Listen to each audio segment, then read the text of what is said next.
Hello and welcome to the EduTalk Diabetes Series hosted by EZ, Biotone, and diabetes health and wellness experts. With the daily challenges of diabetes and interest in health and wellness strategies, the EduTalk Diabetes Series supports building your wellness community by connecting you with diabetes health experts who share their knowledge and expertise on topics of concern to provide you the tools and resources to support and manage a healthy lifestyle. Today's expert is Michael Shea, PhD, who specializes in infants and adults with metabolic challenges. He's author of 8 books in the field of biodynamic craniosacral therapy. He's the founding board member of Biodynamic Craniosacral Therapy Association of North America. He's an Army veteran with 100% service-related PTSD disability with the Veterans Administration. And he lives in Florida with his wife, Kathy, where he grows the world's best mangoes.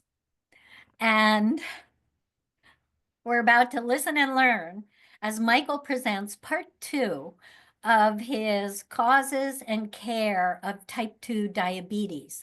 Part 1 was presented in July 2024. He'll reveal how type 2 diabetes can be regulated with lifestyle changes. Let's listen and learn as Michael explains the new scientific information on the value of intermittent fasting, time-restricted eating, and interoceptive awareness of hunger and fullness. Learn how to self-regulate by listening to the body's signals. At the same time, understand the basics of macro and micronutrients and correct timing for their intake. Again, thank you for joining us tonight. Sound off, video off, questions ready to be put into chat. And Michael, welcome, welcome, welcome to the EduTalk Diabetes Series. We're excited to hear part 2 of causes and care of type 2 diabetes. I know you have an incredible amount of material to cover. So I'm going to exit the screen. I'll come back at the end of your presentation to help you out with chat questions. Okay, it's all yours. Take it away, Michael. I want to thank everyone actually for showing up. It's a mark of, we want to take care of ourselves and take care of our bodies and kind of work with what we know now to be true with what's happening in our country with this overweight and the diabetes and the continual upspring and increase in metabolic problems. So it's a great honor that Biotone can sponsor this and that this message can get out. And also my thanks to Donnell. I'm glad we had a couple of earlier webinars last year, Donnell. We've certainly had a lot of fun putting this one together. So thank you, Donnell. It's been great. So the other thing that I wanted to do before I got into my PowerPoint, and that is, this is part 2. And what I would really recommend, if you have not seen part 1, please take time to review part 1 and look at part 1. We're going to go through some images, and I'm going to give a discussion about macronutrients and so forth, and diet and nutrition and all of that. And it's really important that you know that this is not basically a prescribed diet. This is not the South Beach diet. This is not one of the 1,000 books on diets that come out every year. This is based on a set of principles that I laid out in the first webinar. So I just want to go over the 3 basic principles that I work with. My wife and I work with Dr. Thomas Rau in Switzerland. It's called Biomedicine International.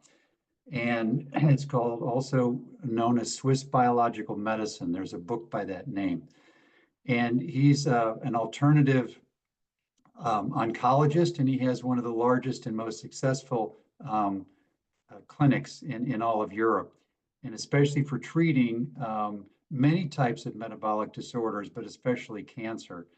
And he's got a three-step model, and it's the model that we work with all of our patients and all of our clients.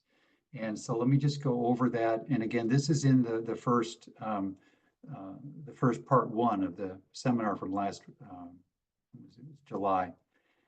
The first principle is detoxification. So there has to be a level of knowing and detoxification, not specifically around the large intestine and defecation and so forth, because constipation is a huge problem. But we're talking about not only constipation and elimination and opening the elimination channels through the large intestine, but we're talking about a level of diet and nutrition that gets down to the cellular level.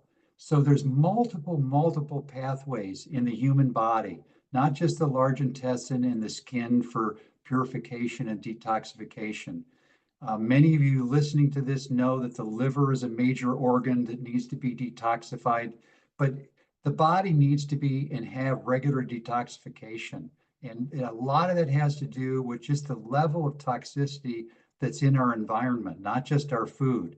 The food is pretty toxic that's available to most people, but there's also a level of toxicity in the environment. And that's not just from carbon emissions, but that's from addiction to social media and so forth. So there has to be some awareness and some consciousness around detoxification and the purification that needs to happen with the human body on a regular basis. And it's in my book, The Immune System, you will see that, a picture of that at least. And if you don't have it, I highly recommend getting it because all of these principles are embedded within it. But I go over these three principles and the detoxification component, especially. But very important.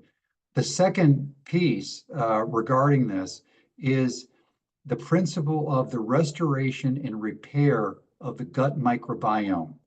It's pretty well been established now at lots of different levels, scientific and so forth, that the gut microbiome is a major regulator of our brain and of our entire metabolism and of our entire body. There's over 100 psychological problems and challenges that have been linked to the microbiome. Every organ system of the body has its own unique microbiome, but the microbiome lining the intestines is extremely important. And there's literature emerging that we have so trashed that microbiome with processed food and fast food and junk food and so forth, that it's becoming extinct. Certain species of bacteria that are extremely necessary for our health and well-being are being extinguished. So second principle is, however you work with diet and nutrition, you've got to be aiming for the rebuilding of the microbiome. And the third principle, before I get into the PowerPoint here, the third principle is also very important. If you have a degraded microbiome, then you've got a very degraded epithelial lining of the intestines, where all the intestinal villi are. And so there's a major wide-scale destruction of the intestinal villi. And what that means is that the immune system now is severely upregulated, creating enormous immune system responses to an inflammatory response that's happening as a result of the degradation of the intestines. So very important that we get down to that level of repair. Folks, we are in the age of needing to do a lot of repair of our body. I've been doing a lot of consultations lately, especially with cancer patients, and I can tell you that this three-step model is the model that is being taught to cancer patients in Europe and to all of these folks that have metabolic challenges. So that's the basic. And if you have questions on that, you can certainly put them in the chat. I won't be looking at the chat, but we'll get to that at the end. So let me go ahead and share a screen, and we're going to share sound, and then we're going to share here, and then we're going to open this.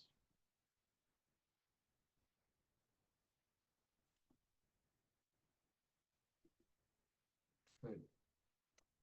So I'm very happy because in the last presentation, my sister was very helpful, and she actually lent me this PowerPoint presentation, and I've done some editing on it, but I think it's a really, really good piece. She knows more about this than I do, and she runs the Intestinal Health Institute in Tucson, Arizona. That's her email and her phone number. She specializes in what's called gut and psychology syndrome diet, the work of Natasha Campbell McBride.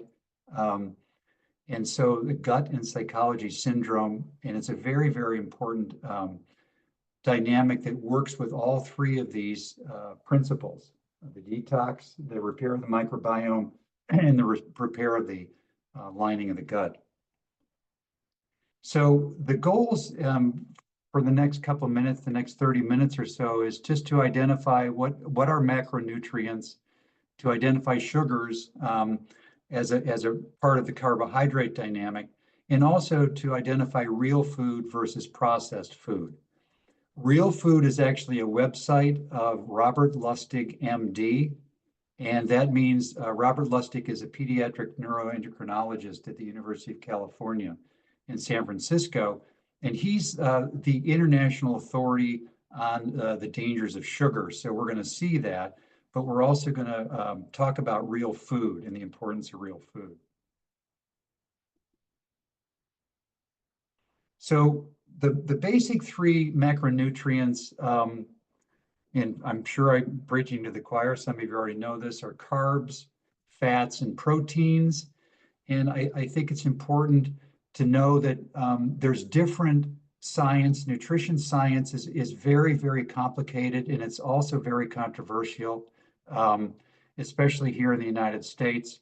And the role of government recommendations on which of these three micronutrients we should be eating more of and which we should be eating less of.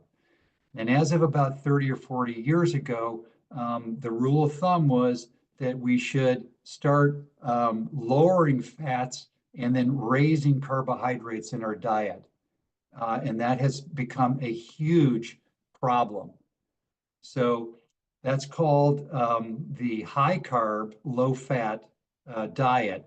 And what's being recommended is the whole complete reverse of that. If we're going to reverse the pandemic of obesity and type 2 diabetes, we've got to start lowering carbs and increasing high quality fats, okay? High quality fats.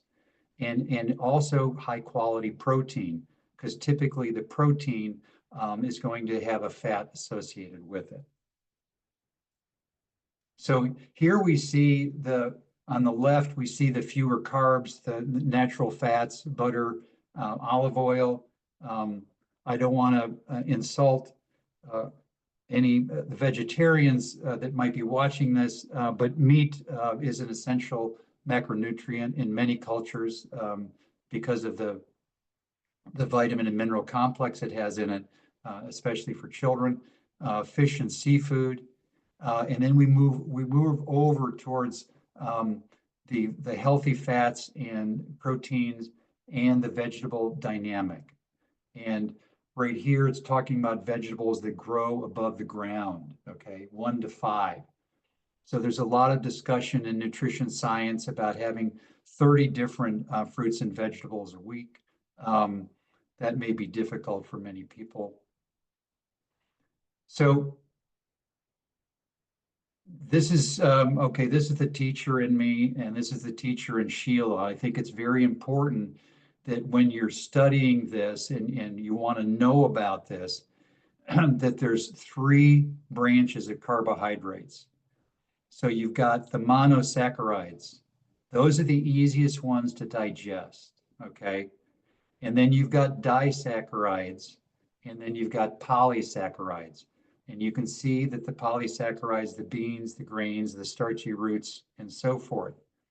Now, the reason that we've got three types of carbohydrates and that we need to know about that is because each of them has a different metabolic profile. If I'm eating a polysaccharide, let's say I'm having potatoes, the polysaccharide goes into my intestines. It has to be broken down into a disaccharide.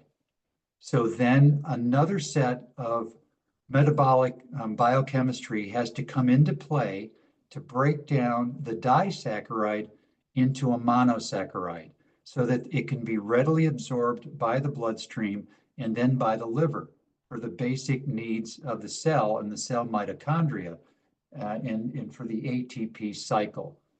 So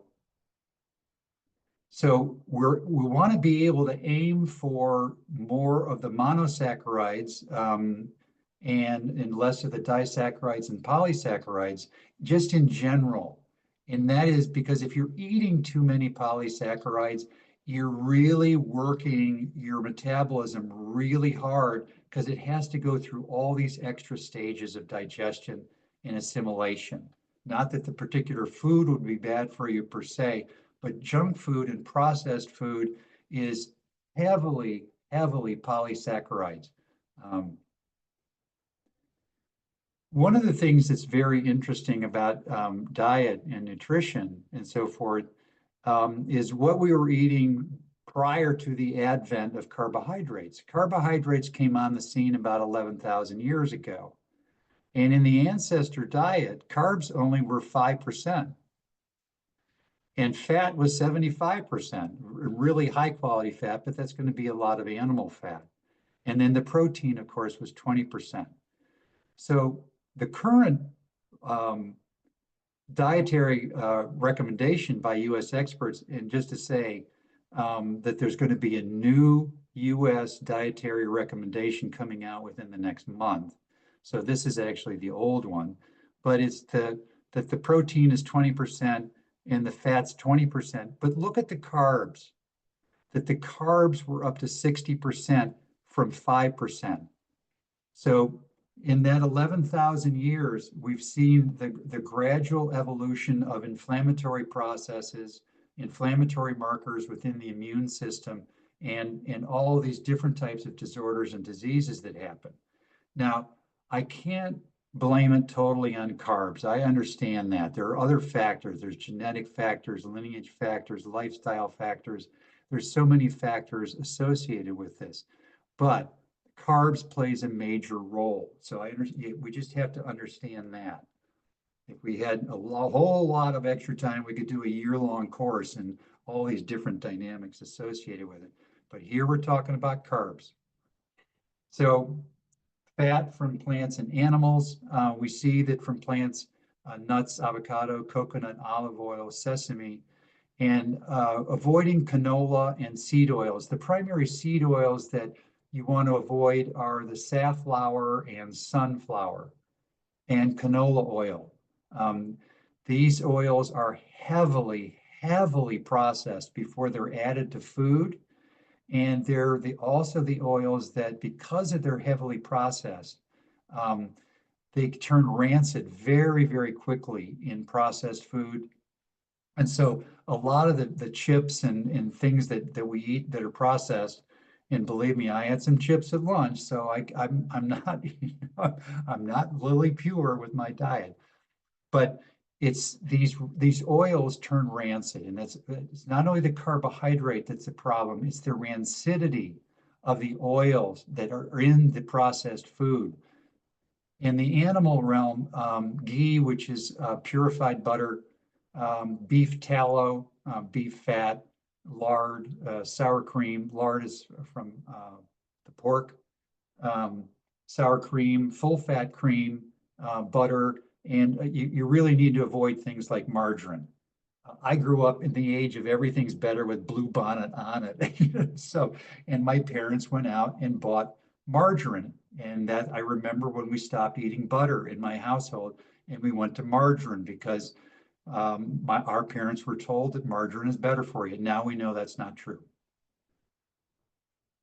Proteins from plants and animals. So again, the plant, nuts, seeds, and spirulina, plant-based commercial protein that's very popular now for the last 2 years are products that are also heavily processed. So the plant-based commercial protein products now are also considered to be processed food, which means it takes a long, long time for it to digest and be assimilated. The animal, and you see all the animal pieces on the right.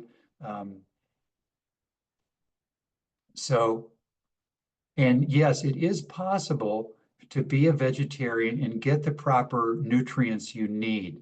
So although this presentation looks like it's heavy on animal, I am not in any way making an argument for getting away from vegetarianism or anything like that, regardless of the intention of being a vegetarian.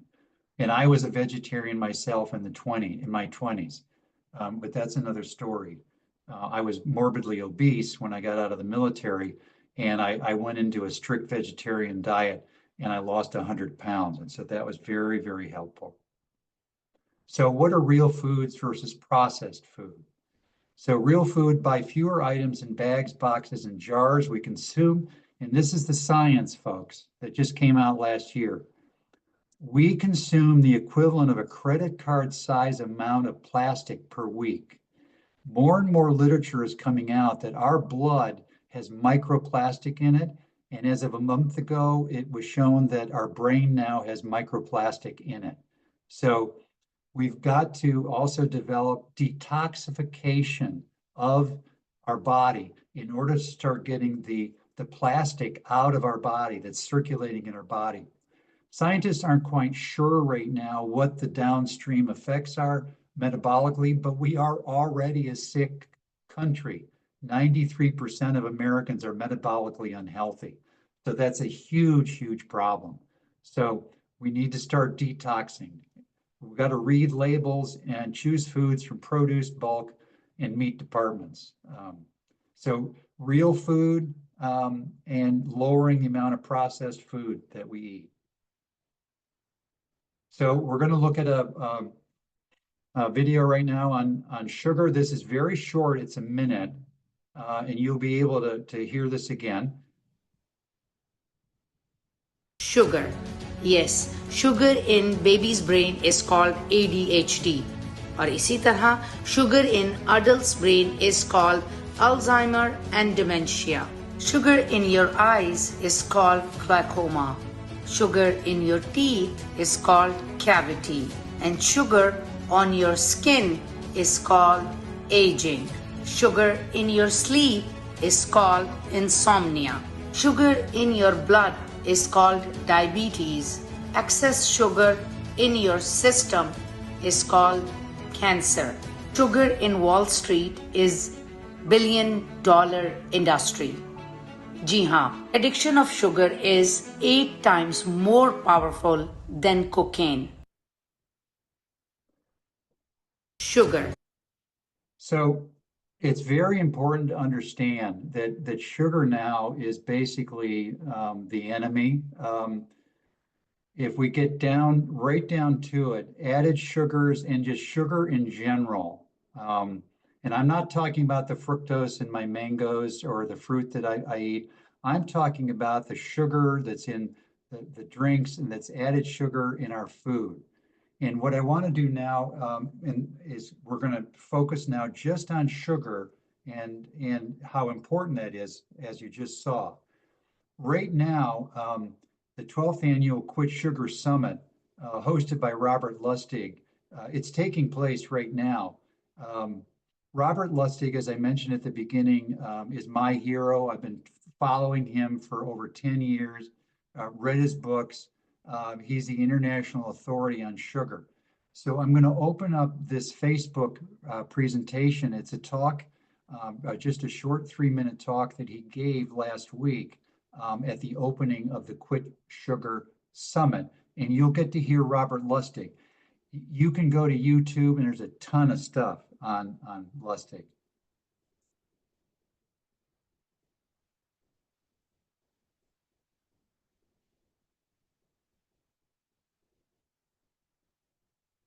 Endocrinology at the University of California, San Francisco.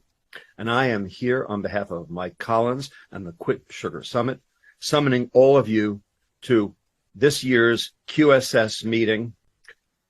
This is a very important time. And the reason is because we're about to reach the tipping point. In fact, we may actually have reached the tipping point. And the reason I can say this is because I just returned from New York City, where 2 separate policy forums both agreed that ultra-processed food is the bad guy. For the first time, I actually heard out of the food industry's mouths that they needed to do something about ultra-processed food, both for health and for the climate. This is the time. The question, of course, is, well, what do they do? If you put 100 doctors, nutritionists, dietitians, public health officials, politicians, and food industry executives into a room and told them that they couldn't be let out until they agreed on one thing, that one thing would be sugar. There's nobody who is now defending sugar as being part of a balanced diet.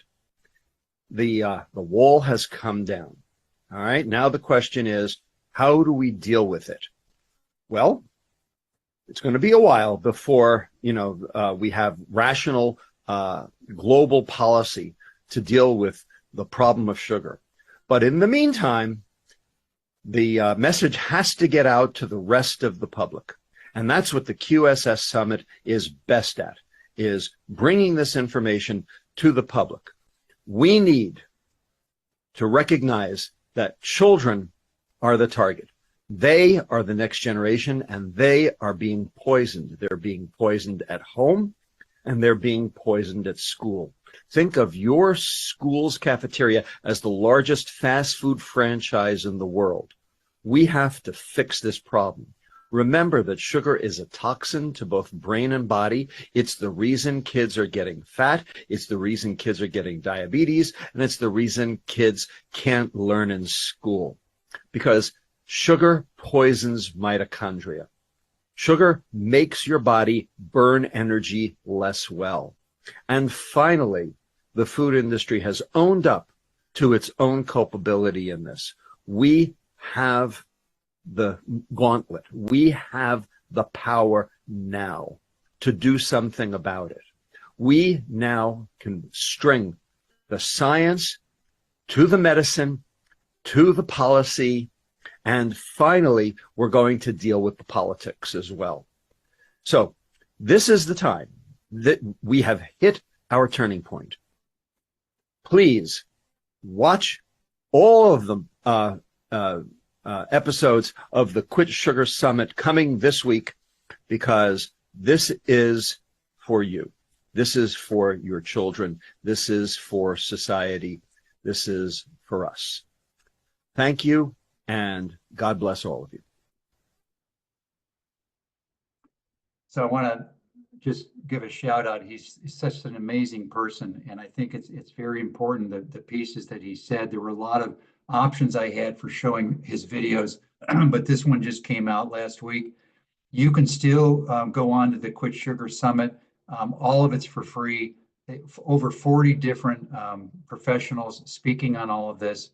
So I think his message is very, very important. And again, it's a major, major cause of type 2 diabetes. So very, very important dynamic.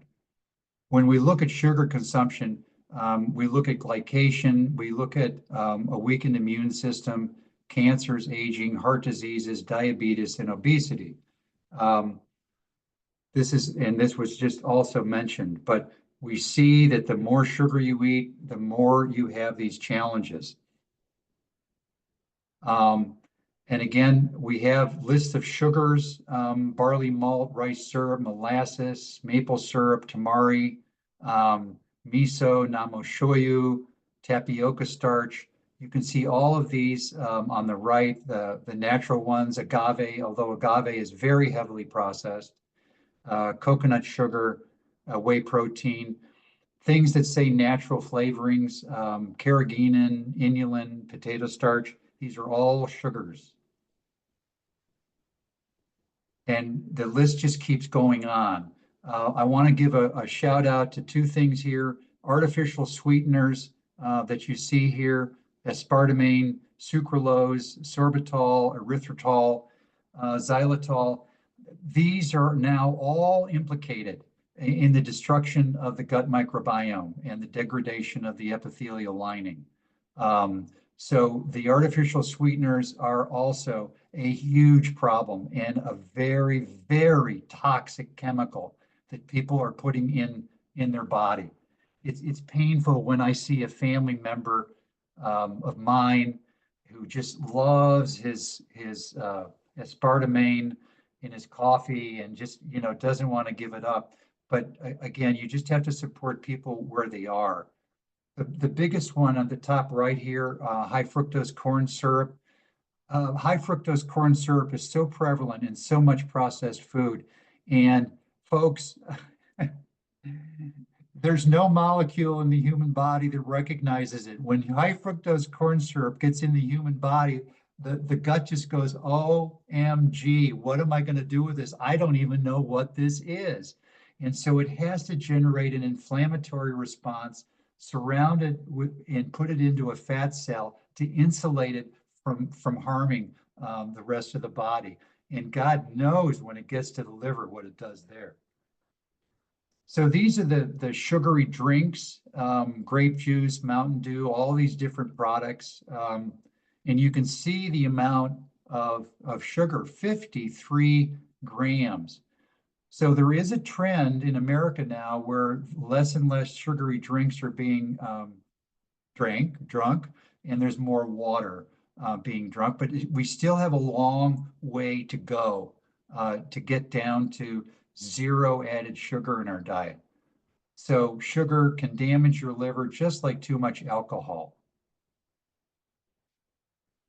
So we're going to do a little test now, and our little test is underline the sugar ingredients. So this is just Foster Farms. It's their tequila lime wings. My sister put this together, and you can see the ingredients here. And if you look through this, you've got to learn to read ingredients to see where the sugars are being, shoved into your body and how to get them out. And so we want to be able to identify as we go through here, where are the sugars? So wheat flour, cornstarch, natural flavors, molasses, maltodextrin, sugar, dextrose, citric acid, caramelized sugar, and xanthan gum. Look at that. Those are all sugars, okay?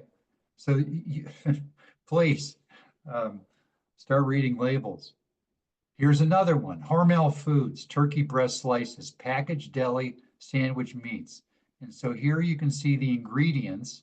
And now let's look at what potato starch, turbinado sugar, rice starch, carrageenan, sorbitol, gum base, natural and artificial flavors, hydrogenated starch hydrolysate, aspartame, mannitol, and I can't even pronounce that other one.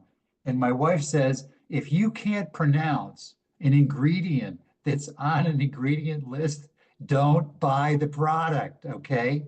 You've got to get a grip on how sugar is getting into us through these ways here. Now, this is the proposed label for added sugars. So I always, whenever I pick up something, that's the first line I look at is sugars right here, folks, right where that red arrow is. And I want to see the amount of sugars in this product and the serving size and so forth. You've got to develop some wisdom and some intelligence around what you're putting in your mouth, especially if you're buying it it's prepackaged and has a label on it. You've got to read the label. And yes, I mean, I just can't believe sometimes I go to the store, I get home, and my wife goes, "Did you know that there is this amount of sugar in this?" And I didn't even see it. I mean, I go blind. And my wife and I have learned, don't go grocery shopping when you're hungry. Okay. Don't go grocery shopping when you're hungry. So this is interesting because it shows you the amount of sugar between 1980 and 2010. And you can see here the amount of people with diabetes in 2010 was 6.8. Right now, it's hovering at about 15%. So it's already doubled, okay? And it's expected to go closer to 50% or higher, maybe 60% by the year 2050. And this is why the Robert Lustig video is so important. We've reached a tipping point, folks. We cannot let our country go into this devouring metabolic problem of diabetes and obesity. Right here in 2010, 35.7% were obese. That number is upwards to 45% now. So the guidelines we've been given by the government and so forth aren't working. So we need to think this, we have to have another way of getting into this. And so this particular presentation is really specifically about reducing the sugar. And the results of eating too much sugar are not only diabetes, but diabetes is also very much linked to obesity. And as I said, I had an obese problem when I got out of the military, and when I went on my vegetarian diet, which I actually did it for 3 or 4 years, I lost 100 pounds within 6 months. And I saw this meme of the Statue of Liberty with those incredibly sugar-laden breakfast cereals. It just made me sad. So I made a video, and I want to be able to show you this video. Now, this is 10 minutes.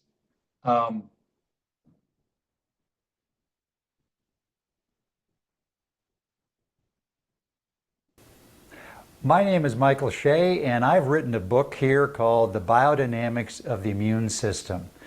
And in that book, I begin to get a little autobiographical and talk about my own personal experience of being morbidly obese when I got out of the military.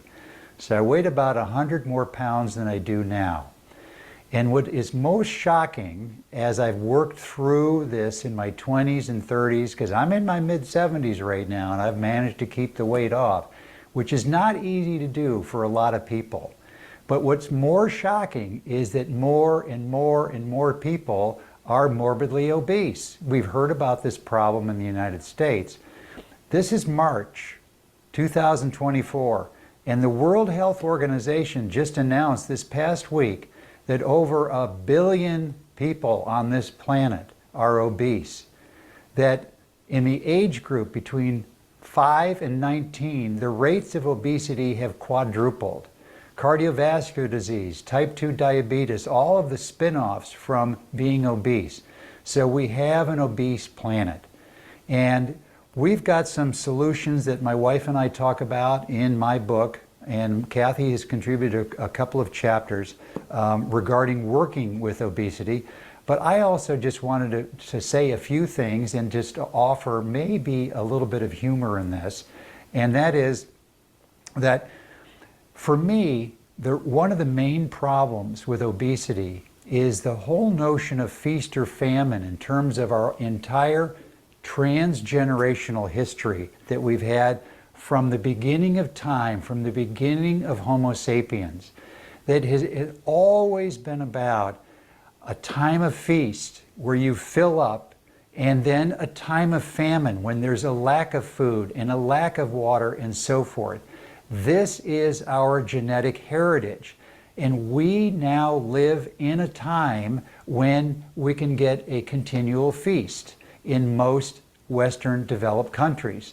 And so we see this explosion of obesity where there's just feasting all the time, feasting on all the junk food, feasting on all the processed food, feasting on all the carbohydrates that we know now are not that good for you. But let's not talk about diet. Let's talk about some of the challenges that people have. And I want to read to you something about these challenges. And the challenges with diet, of course. But the challenges and the reasons I can read this is that obese people have a very challenged body image or a self-image. When I got out of military service and I weighed 100 more pounds than I do right now, I felt like a Frankenstein monster, that I had been sewn together, that I was fractured, completely fractured by this weight.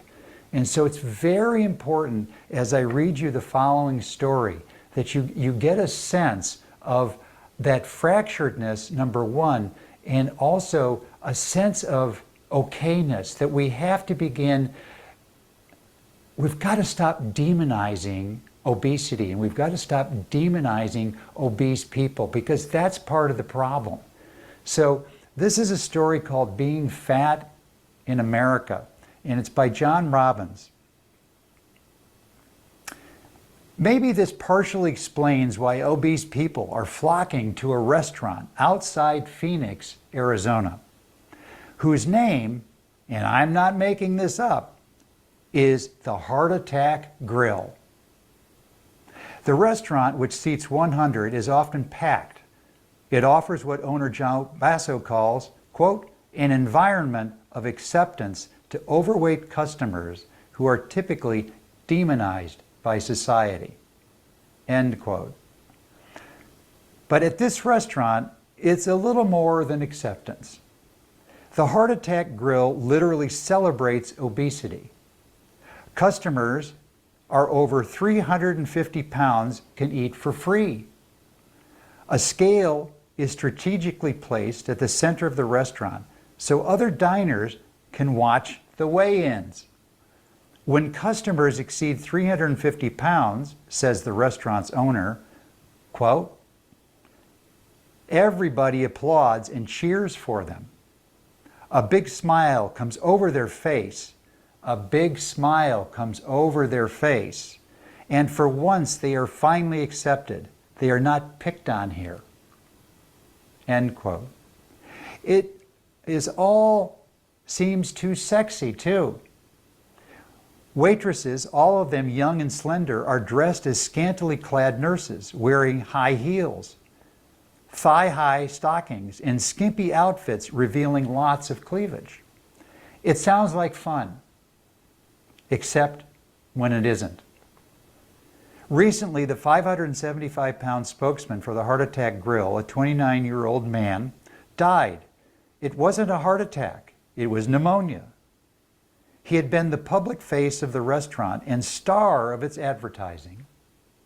He was also the single father of a 5-year-old girl. At nearly 600 pounds, he ate all of his meals at the restaurant for free. Heart Attack Grill owner John Basso did not deny the link between the young man's excessive weight and his tragically premature death. Quote, I hired him to promote my food, said Basso, but his life was cut short because he carried extra weight. End quote. Ironically, the restaurant's motto is, quote, food worth dying for, end quote. Of course, no one is forcing anyone to eat at the Heart Attack Grill or to stuff themselves full of unhealthy food. It's a free country, in theory anyway, and we're free to eat ourselves to death if we want to do so. Some would say that the Heart Attack Grill steps over the line to the point of enabling dangerous food addictions. There is certainly nothing remotely resembling healthy on the menu. Customers can purchase cigarettes, but only the non-filtered kind. On the wall are prominent displays advertising menu items such as quadruple bypass burgers. They carry 8,000 calories, and flatliner fries that are deep fried in pure lard. Perhaps joking, owner Basso says, quote, "You got to get this one, please. We're in the front lines of the battle against anorexia," end quote. But the spokesperson's death is no joke, and it would be a mistake to make light of the medical consequences of obesity. And I think that's something that every person with obesity has to take up with their doctor, with a health coach, and have a contemplative practice that is so valuable. I can tell you that in my obesity, I can remember, and I'm naming some of the dishes that I had when I was obese. I'm calling this one the diabetic coma. These are pieces of pecan pie that I would eat that had 50 grams of sugar per serving. And on a good night, I could eat 2 or 3 of these diabetic coma slices of pie. My other favorite when I was obese, I called now the diabetic starter kit. And the diabetic starter kit were these gigantic granola bars covered with sugar. God knows how many grams of sugar were in each of these. And then there was the gut bomb, the famous gut bomb. There was a pizzeria in Silver Spring, Maryland, and they had a half-baked bacon pizza. There was a full pound of bacon that was only half cooked on top of this pizza with a little mozzarella. This was a fat bomb that was unbelievable. Unbelievable for your gut when you mix that with carbohydrates and white flour. And finally, I call this last dish the Code Blue ICU. I can remember having eggs, sausage, home fries, and covered with maple syrup. Covered with maple syrup. The idea of doing this talk right now is for you to begin to consider and to think about the notion of people that are overweight. And if you're overweight listening to this, I would be concerned not so much with your weight as with your body image. If you remember the Brandon Fraser movie, The Whale, when he's this huge person, how they did this and how Brandon Fraser did this as a movie. And you can see in the movie the torture that he was under with his body image. So I would recommend work with your body image as much as you work with diet or anything else, and find a community that can accept you and work on your health as best you can day to day. It's trial and error. Thank you.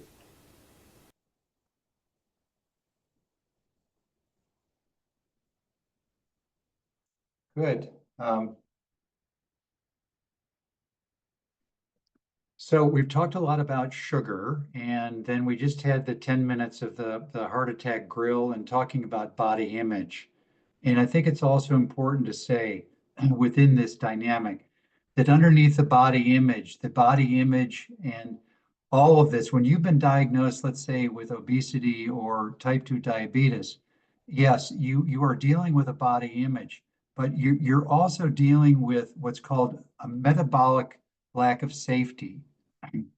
We have to have a sense of safety with the food we eat. And when the food we eat is not safe, it creates these metabolic challenges that manifest psychologically, like body image and so forth. So it's just so important that we start getting a handle on all of this as best we can. So I'm going to stop sharing for a minute because I can't get this to go forward again. So let me stop sharing. And I see what happened. Yeah, we're at the end of the presentation here. So here are some resources for you. I've talked about the biodynamics of the immune system. We saw that book. My new one that's coming out, let me see, it's expected to be out in early summer. The Biodynamic Heart, Somatic Compassion Practices for a Clear and Vital Heart. So in my own trajectory, as I've gone through my career here, it's been very interesting to see that ultimately, regarding however we are with our body and however whatever dynamic or metabolic challenge that we have with our body, we have to be able to generate a sense of self-compassion. And so my new book is very much about that. And it's also about the effect of the inflammatory process on the cardiovascular system, and why, if we're in the field of manual therapy, we need to be addressing and inputting to the cardiovascular system and the heart in general. So with that, oh, there was one more. So we have, my sister took this picture, it's great. One of the solutions is plant a fruit tree. That's one of the things I do. I have a hobby. I spend a lot of time out in the yard. I've got 12 mango trees, and you can see here I'm harvesting one of them in the summer. Michael, But we're good. excuse me. Yep. I believe you stopped sharing your presentation. Wow. Dang. So if you just start the share again.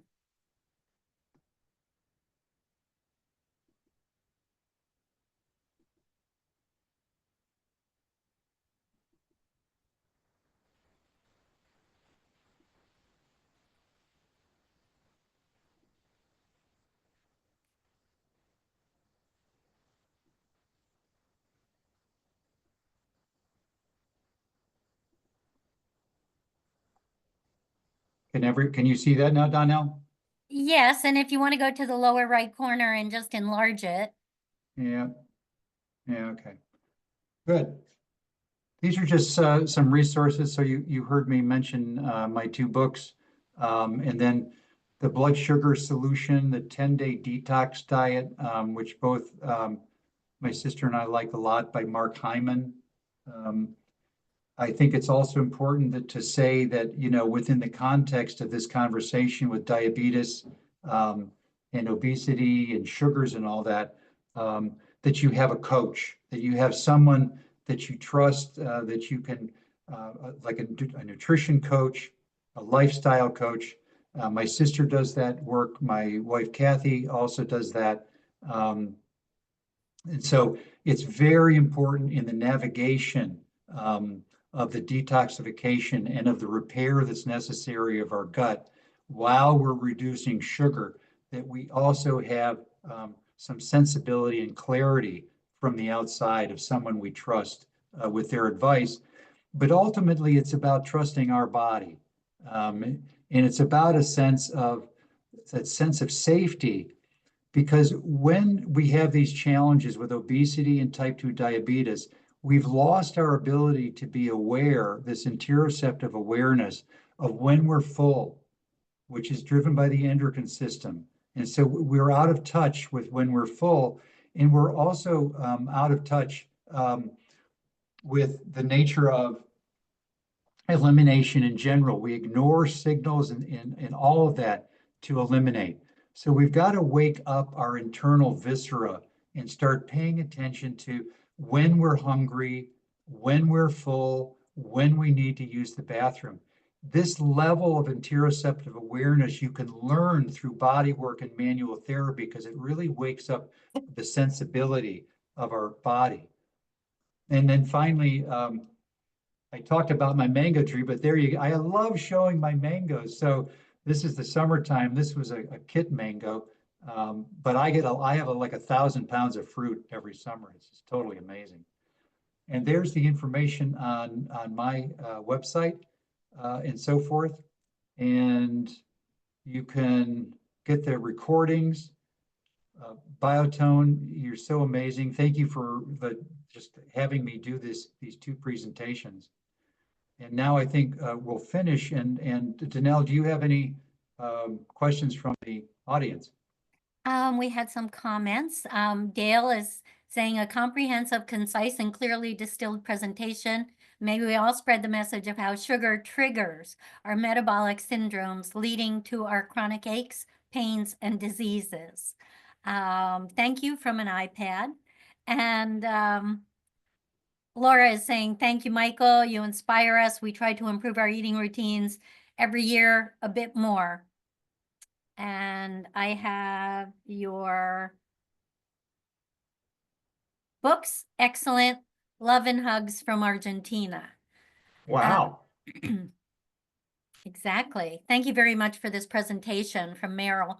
I would like to mention that after the EduTalk series, diabetes series launched in May of 2023, we've had Linda Lockett Brown, a dietitian, on presenting different EduTalk diabetes series. And early on, she covered the importance of reading labels and watching for that added sugar, which is in smaller type and below the sugars. I thought that was a very interesting presentation she did, because we all, like you said, you went to the market and maybe you didn't read the label, or you missed something on the label. I think to some degree we're all guilty of that. And that EduTalk heightened my awareness to start reading labels again. She also did a presentation on fats. So another good presentation to listen to in the EduTalk Diabetes Archive Library. Tomorrow, I wanted to mention, you'll receive a follow-up email. The PowerPoint presentation is large, so it will be a link. And additionally, it will have Michael's contact information in it, and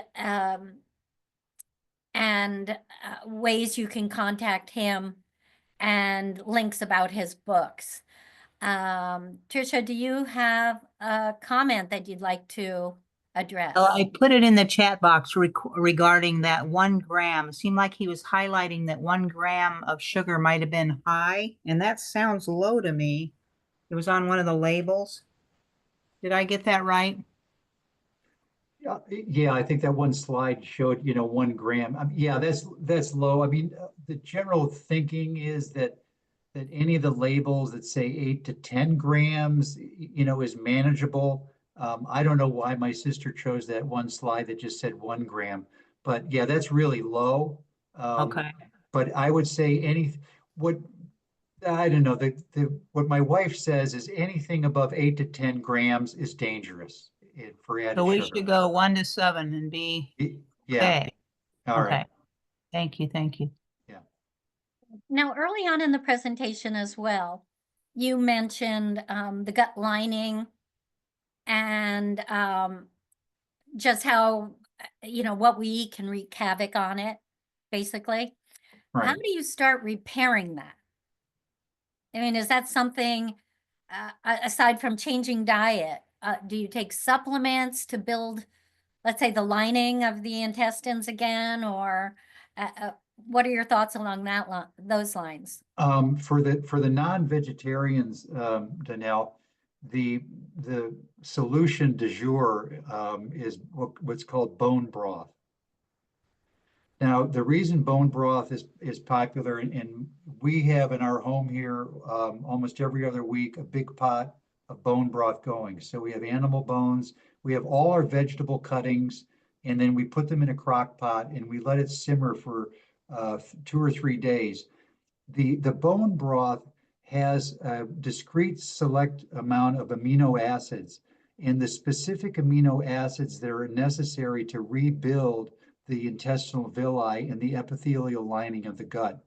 So the bone broth is something that you can buy now at Costco. It's available in most grocery stores. You can just you can drink it. We drink it like tea, and just have a cup of bone broth.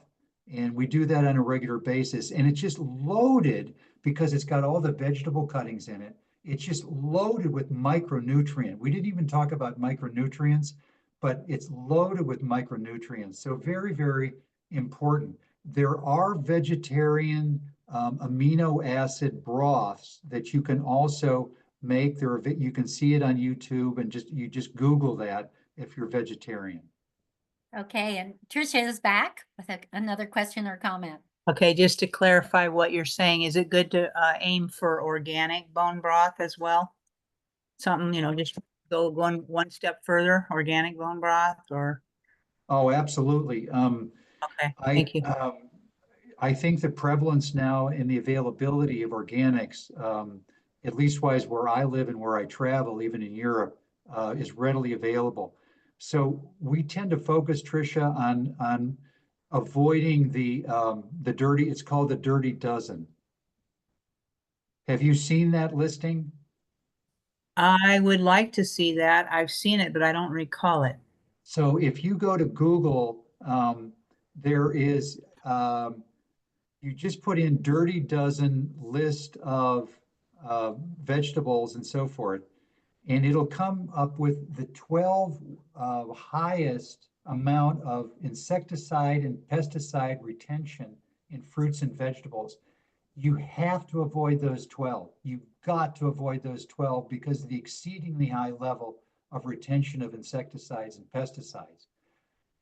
That being said, we focus primarily on organics. All of our vegetable cuttings are going to be at least 80 to 90% organic. And we work with farm to table. We have a farm that we work with that's about 45 minutes from here that we go to regularly, where we get our organic produce and so forth. So as much as you can focus on organic, and also avoid the dirty dozen. Now it's calling them as fruits. Is that what you're referring to? Strawberries, grapes, nectarines, cherries? Yep, Okay. So it's all, oh, and then spinach, yep. peaches. So spinach, you just need to clean it up better, and celery, you just clean it up, or you don't If need it's it at on the all? dirty dozen, you've got to buy organic of that Oh, variety. okay, Yeah. okay. Okay, good to know. Thank Oh, you. And yeah. another rule of thumb with that too is if the skin of the vegetable is very thin, you'll want to buy organic. Where vegetables with harder shells, let's put it that way, the pesticides or whatever I've heard don't penetrate as deeply. I mean, I'm sure they affect it, but they're a little more protected than, let's say, a strawberry. But I'm only a lay person here, so that's just what I've heard, and I think of that when I go to the market. A lot of people have said thank you for the presentation, very clear and easy to understand. Please, again, visit the archive library for EduTalk Diabetes. Michael presented part 1 in July 2024. I will include a link to that in the follow-up email tomorrow. If you do not find your email by early afternoon tomorrow, please check your junk or your spam folder. It should be there. And as always, all EduTalks are recorded and posted to the archive library. If you watch any additional EduTalks and you'd like the handout, please contact me at dcurley@biotone.com. And also to mention, both the diabetes and the massage EduTalks archived libraries can be found on biotone.com under the EduTalk tab. Just quickly in closing, our upcoming EduTalks, January 21st, we have part 2 on the massage side for Dr. Jared Cooper on myofascial release clinical strategies. February 4th, we have Anita Shannon with Ace Cupping and Garrett Brown presenting on therapeutic benefits and effects of magnet therapy. And our next Diabetes EduTalk is February 11th with Nathan Leish, who has presented previous talks. This talk on February 11th will be diabetes and kidney disease updates. And you can find his presentations in the EduTalk Diabetes Archive Library as well. And Tricia, last comment. Look like the lists don't really agree. One says green beans, one says kale. Does it matter to you? There's different. I put it in the chat box there, what the one Yes. is. Yeah, I see that.